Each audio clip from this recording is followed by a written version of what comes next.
Hello বন্ধুরা, পাপাই দাস চ্যানেলে তোমাদেরকে স্বাগত। তো তোমরা কেমন আছো? আশা করি ভালো আছো। আমরা খুব ভালো আছি। তো ভিডিও তো করাই হয় না সেই রকম। তো আমি রান্না করতেই ভাবলাম যে রান্নাগুলো শেয়ার করব। তো আমার রান্না হয়েই গেছিলো, তো মাছের ঝোলটা হয়নি। তো আমি ভাবলাম যে তাহলে মাছের ঝোলটাই তোমাদের সঙ্গে শেয়ার করি।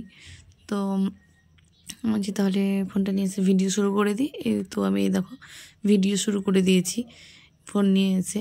তো আমার মাছ ভাজা হয়ে গেছিলো দেখো, আর মাথাগুলো ভাজছিলাম।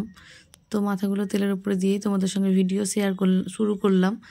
আর মাথাগুলো ভাজা হয়ে যাওয়ার পর এই যে যা তেল ছিল কড়াইতে, সেই তেলেই পাঁচফোড়ন আর এই যে পেঁয়াজ দিয়ে দিয়েছি। তো পেঁয়াজগুলো হালকা একটু ভেজে নিয়ে মানে বাদামি বাদামি কালার হয়ে যাবে, তখন টমেটো দেবো। তো চলো দেখো ভিডিওটা তোমরা দেখতে থাকো।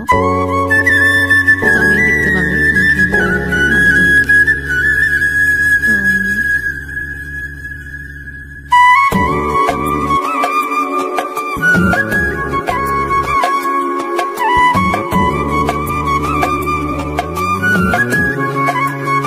তো এই দেখো পেঁয়াজগুলো ভাজা হয়ে গেছে, আর আমি টমেটো কেটে রেখেছিলাম, টমেটোটা তেলের উপরে দিয়ে দিলাম।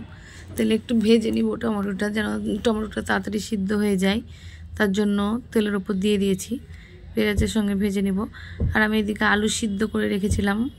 আমি আলু বেশিরভাগ মাছের ঝোলে আলু সিদ্ধ করি না, তো ভাতে আলুগুলো সিদ্ধ করে নিয়েছিলাম। আমি বেশিরভাগ আলু কেটে তেলের উপরে দিয়েই সিদ্ধ করি আলু।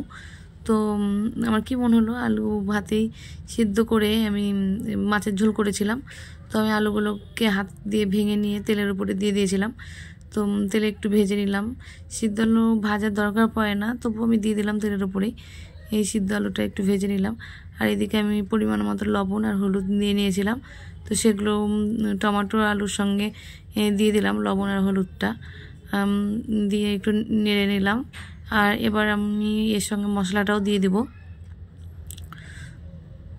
তো আমি দেখো মশলাটা আমি শিলনোড়াতে বেটে রেখেছিলাম, তো তোমরা দেখতে পাবে ওইদিকে আমি শিলনোড়াতে বেটেছিলাম, তো সেটা তোমাদের সঙ্গে শেয়ার করা হয়নি।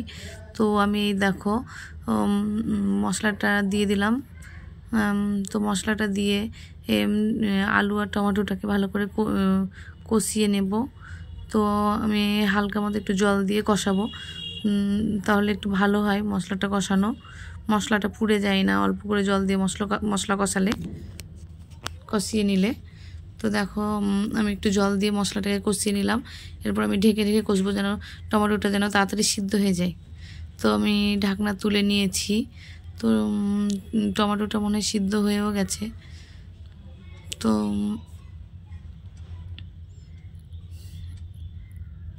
দেখো আমি দেখছিলাম টমেটো সিদ্ধ হয়েছে কি। তো টমেটোটা সিদ্ধ হয়ে গেছে। আর টমেটো গোটা গোটা থাকলে মনে হয় যে ভালো লাগে না, তাই টমেটোটাকে গলিয়ে দিলাম।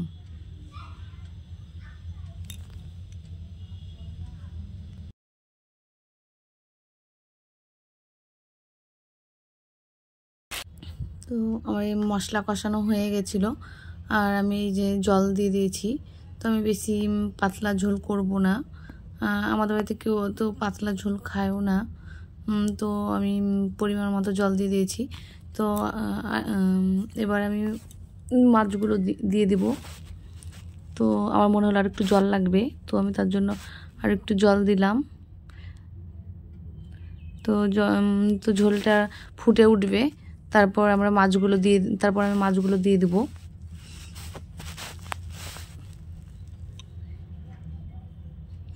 তো দেখো ঝোলটা ফুটে উঠেছে, আর আমি মাছগুলো এবার দিয়ে দিব।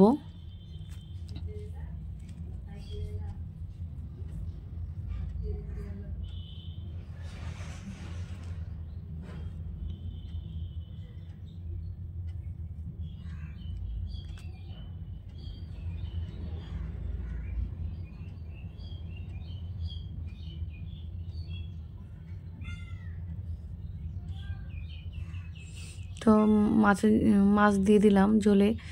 এবার ভালো করে ফুটিয়ে নামিয়ে নিব মাছের ঝোলটা।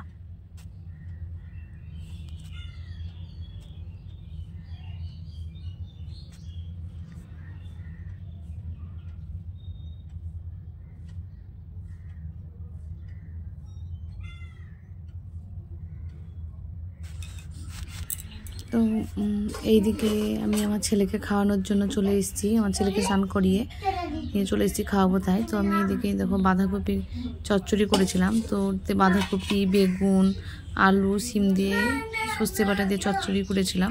আর মাছের ঝোলটা তো তোমাদের সঙ্গে শেয়ার করেইছি। আর এদিকে আমি মুগের ডাল সিদ্ধ করে নিয়েছিলাম, তো ডালটা আমি ছুঁক দিইনি, পাঁচফোড়ন দিয়ে এমনি সিদ্ধ ডাল খাবে বলো তাই সিদ্ধ ডালই রেখেছিলাম। তো আমার ছেলের খাবার আমার পাপাইয়ের ভাত নিয়ে নিয়েছি, পাপাই খাবে। পাপাই বসো বসো বসো, এই দেখো পাপাই চলে এসছে ভাত খাবে। তাই পাপাই তুমি ভাত খাবে তো? মাছ করেছি তো, এই যে মাছ খাবারে বলো খেটে বলে আর দেখা হবে না, এখানেই টাটা।